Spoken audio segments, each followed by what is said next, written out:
You tripped on a completely flat surface in public. Or you mispronounced a word in a meeting. Or you waved back at someone who was not waving at you. And in the moment any of these things happened, you experienced something that felt enormously disproportionate to the actual event. A full-body flush of self-consciousness. A certainty that everyone around you had seen it. That they were thinking about it. That they would remember it.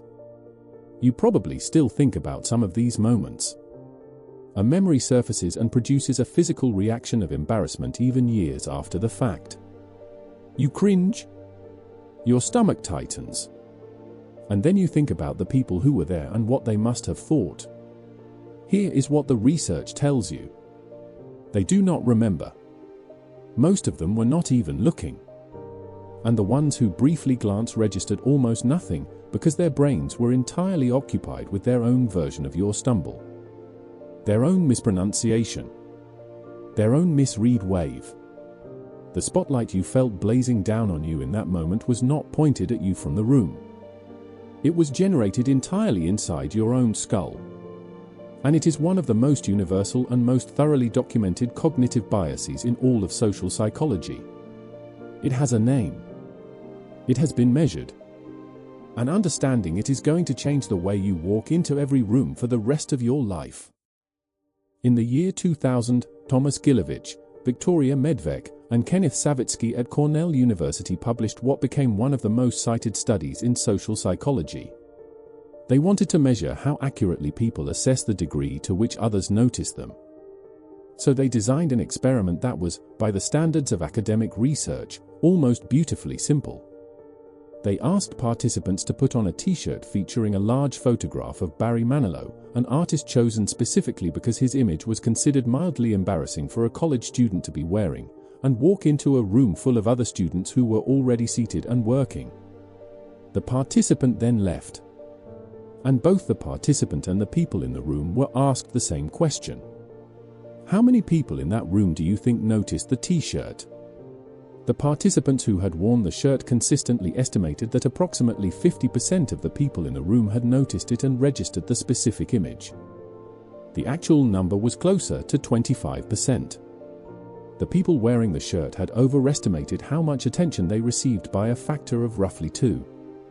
And this was not because the people in the room were inattentive. It was because they were doing exactly what the shirt wearer was doing. They were occupied with their own concerns. Their own self-presentation. Their own awareness of how they were coming across to the people around them. The room was full of spotlights. None of them were pointed at the same person. Gilovich named this the spotlight effect. And the name is precise in a way that is worth unpacking. A spotlight is a single directed beam of light that illuminates one thing while leaving everything else in relative darkness. And that is precisely the structure of the cognitive bias. You are the thing the spotlight illuminates. In your own cognitive world, you are always at the center of the frame. This is not narcissism. It is not self-importance. It is a simple and unavoidable consequence of the fact that you have access to your own experience in a way that you have access to nobody else's. You know what you are wearing. You know what you just said. You know what you are thinking and feeling and worrying about. You have continuous, detailed, intimate access to yourself. And you have nothing like that access to anyone else. So when you try to estimate how prominent you are in other people's awareness, you start from your own awareness of yourself, which is intense and detailed and constant, and you fail to adjust sufficiently for the fact that other people do not share that awareness. They are not inside your experience. They are inside their own. And their own experience is just as intense and detailed and self-focused as yours. The spotlight effect is not a failure of perception exactly. It is a failure to adequately correct for the asymmetry between how much you know about yourself and how much anyone else does. You are the only person in the world who has full access to you. And you forget that everyone else is in the same position with themselves. The specific cognitive mechanism that produces the spotlight effect was identified by Gilovich and colleagues as an anchoring and adjustment failure. Anchoring is the well-documented tendency to start from an initial reference point and adjust from there, but to adjust insufficiently. In the spotlight effect, the anchor is your own experience of yourself. You start with how salient you are to yourself, which is maximally salient. You are always aware of yourself, and you adjust downward to estimate how salient you are to others. But the adjustment is never nearly large enough. You end up with an estimate far closer to your own experience of yourself than to the actual experience of the people around you. This is compounded by what researchers call the curse of knowledge. Once you know something, it becomes very difficult to reason as if you did not know it. You know about the stain on your shirt. You know your voice cracked on that word. You know you stumbled. And knowing it makes it feel large and visible and impossible to miss. But the person next to you does not know. They are not looking for it.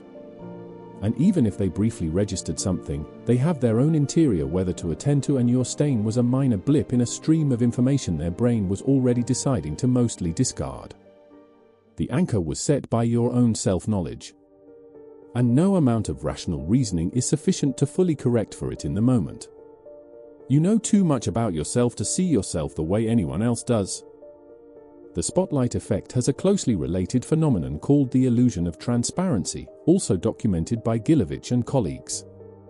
The illusion of transparency is the tendency to overestimate how much your internal emotional states are visible to other people. You feel nervous and you assume everyone can see the nervousness. You feel bored and you assume your face is broadcasting it. You feel guilty and you are certain the guilt is written across your expression in large visible text. In a series of experiments, Gilovich's team had participants experience strong emotions, attempt to lie in front of a group, and try to conceal disgust at a foul-tasting drink. In every case, participants significantly overestimated how detectable their internal state had been to outside observers. The observers had very little accurate access to what the participants were actually feeling. They were not reading the room with the precision that the participants assumed. They were guessing, making probabilistic assessments from limited information. And they were frequently wrong. The illusion of transparency sits alongside the spotlight effect as part of a broader picture of how the human mind systematically overestimates its own visibility. We feel exposed in a way that does not correspond to how exposed we actually are. We feel observed in a way that does not correspond to how observed we actually are. And the gap between those two things, between felt exposure and actual exposure, is where most social anxiety makes its home. The memory dimension of the spotlight effect is the one that most people find simultaneously most surprising and most immediately useful. Because not only do people overestimate how much others notice things in real time, they also dramatically overestimate how long those things remain in other people's memory. Gilovich and his team documented that embarrassing or notable events fade from observers' memories far faster than they fade from the memory of the person who experienced them. You remember your stumble from 3 years ago with a specificity and an emotional freshness that is almost identical to how you experienced it in the moment. The person who witnessed it, if they registered it at all, has almost certainly forgotten it entirely. This asymmetry of memory follows directly from the spotlight effect mechanism. You encoded the event with enormous depth and emotional intensity because you were the subject of it. Your whole nervous system was activated. It went into your long-term memory with vivid detail. The witness encoded it, if at all, as a brief peripheral event with no personal relevance, no emotional charge, and no reason for the brain to allocate significant memory resources to it. Their brain did what all brains do with irrelevant information. It filed it under forgettable and moved on. But your brain did not get to do that. Because for you, it was not irrelevant. And the spotlight effect ensured that you would carry the memory of a moment that lives nowhere else. A moment that exists, at full emotional resolution, exclusively in you. The social anxiety amplification that the spotlight effect produces is one of its most significant practical consequences. Because if you consistently overestimate how much attention other people pay to you, the social world begins to feel like a performance. Every entrance into a room becomes a stage entrance. Every awkward moment becomes a broadcast. Every flaw becomes a feature you are certain everyone has catalogued. And the response to that felt exposure is not neutral. It produces a specific hypervigilance, a continuous monitoring of your own behavior from an imagined external perspective that is exhausting and very difficult to turn off. Social anxiety researchers have documented how the spotlight effect interacts with and amplifies social anxiety in ways that create a feedback loop. The person who feels watched pays more attention to managing their self-presentation. Managing self-presentation consumes cognitive resources that would otherwise be available for natural social engagement. The natural social engagement suffers as a result. The person reads the slight stiffness in their own behavior as further evidence that others are noticing something wrong. The spotlight gets brighter in their perception. The actual audience remains as distracted and self-focused as ever. But the person inside the spotlight cannot see that from where they are standing. Because from inside the spotlight, everything outside it is dark. And dark feels like an audience waiting in silence. It is not. It is just people thinking about themselves. Here is the part of the spotlight effect research that is, in a specific way, the most liberating finding in all of it. It is not just you.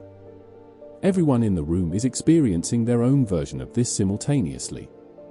The spotlight effect has been documented consistently across populations, across cultures, across age groups. The person at the party who seems most at ease is running their own spotlight assessment. The person who delivered that presentation without apparent nerves was, inside their own experience, convinced that everyone could see their hands shaking. The person who appears entirely comfortable in a room of strangers is simultaneously certain that something about them is off and that everyone has registered it. This is not speculation.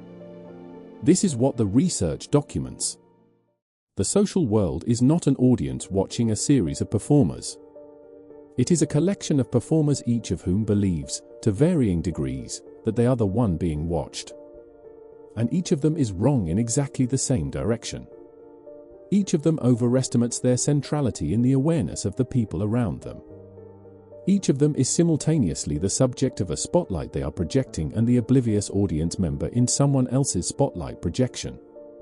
The room is full of people who are each privately convinced they are being scrutinized. And none of them are doing nearly as much scrutinizing as anyone fears. The performance has been running for years. And the theater has been empty the whole time. The evolutionary basis for the spotlight effect explains why the bias is so stubborn and so universal. For most of human evolutionary history, social observation was not a trivial matter. In small tight-knit social groups where reputation determined access to resources, mates, and protection, being noticed and evaluated by others was genuinely consequential. Being excluded from the group was not a social inconvenience. It was a survival threat. The nervous system that developed in that environment had every reason to be sensitive to social evaluation, to track its own performance in the group's eyes, to err heavily on the side of assuming it was being watched rather than assuming it was being ignored. A false positive, assuming you are being watched when you are not, costs you some unnecessary self-consciousness. A false negative, assuming you are not being watched when you are, could cost you your standing in the group. The brain that survived was the brain that assumed the spotlight, not the brain that correctly calibrated its social visibility. The bias was not a mistake. It was the correct adaptation for the environment it developed in. The problem is not the bias itself. The problem is that you are running a social monitoring system calibrated for a small tribal group of 150 people in a world of 8 billion strangers who have no idea who you are and no investment whatsoever in the fact that your voice cracked slightly during a toast at a wedding in 2019. Gilovich's research also examined whether the spotlight effect was modifiable, whether knowing about it changed how people experienced it. And the answer was nuanced and important. Intellectual awareness of the spotlight effect does reduce the intensity of the bias slightly. People who understand the mechanism report lower levels of social distress in spotlight situations than those who do not. But it does not eliminate the bias. The feeling of being watched persists even in people who know exactly why it persists. This is consistent with the pattern we have documented on this channel across multiple cognitive biases. Knowing the name of the mechanism does not switch it off. What it does do is create a small but meaningful gap between the feeling and the conclusion you draw from the feeling. The feeling says everyone noticed. The knowledge says this feeling is a systematic overestimation of my social salience that has been documented in hundreds of studies and is experienced by essentially every human alive. And in that gap, however small, there is the possibility of a different response. Not the elimination of the self-consciousness, but the refusal to let the self-consciousness make decisions for you. The decision not to avoid the situation because the spotlight feels too bright. The decision to walk into the room, say the thing, send the email, knowing that the beam shining on you exists only in your own perception of the scene and not in the scene itself. The practical implication of all this research lands in a very specific place that most framings of this topic miss. It is not simply that you should worry less about what people think. That instruction, while technically accurate, is so abstract that it produces almost no behavioral change. The useful insight is more specific. It is about the ratio. The gap between your experience of yourself in a social situation and what is actually registering in the people around you is not small. It is large. It is measurable. And it is consistent across every study that has examined it. The person who said something awkward in the meeting is replaying it for the third day. The people in the meeting have not thought about it since they left the room. The person who made a mistake in a presentation is carrying it as a defining social failure. The audience members are remembering whatever they were thinking about on the way home. The ratio between how large an event is in your memory and how large it is in the memory of everyone else is not 1-to-1. The research suggests it is closer to 2-to-1 in ordinary situations and significantly higher in situations involving personal embarrassment or perceived failure. And what this means practically is that the social cost of most of the things you are afraid to do is dramatically lower than your nervous system is pricing it. The audience is smaller than you think. The memory shorter.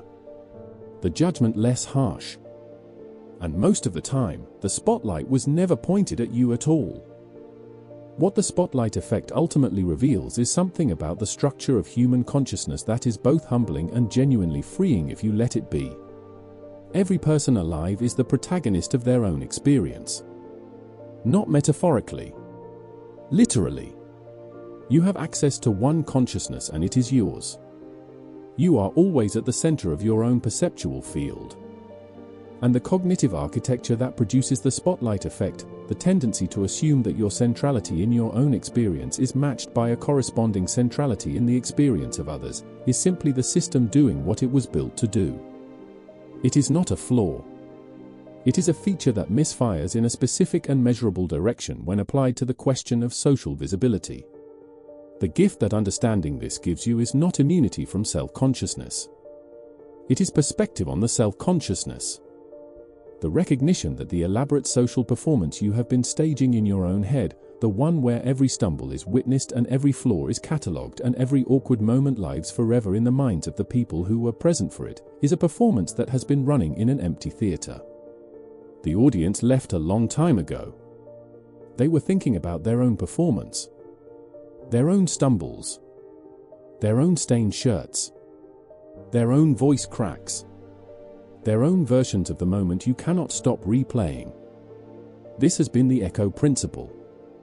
We map the unseen blueprints of human behavior. The spotlight you have been hiding from was never pointed at you from the outside. It was coming from you all along. We will see you in the next one.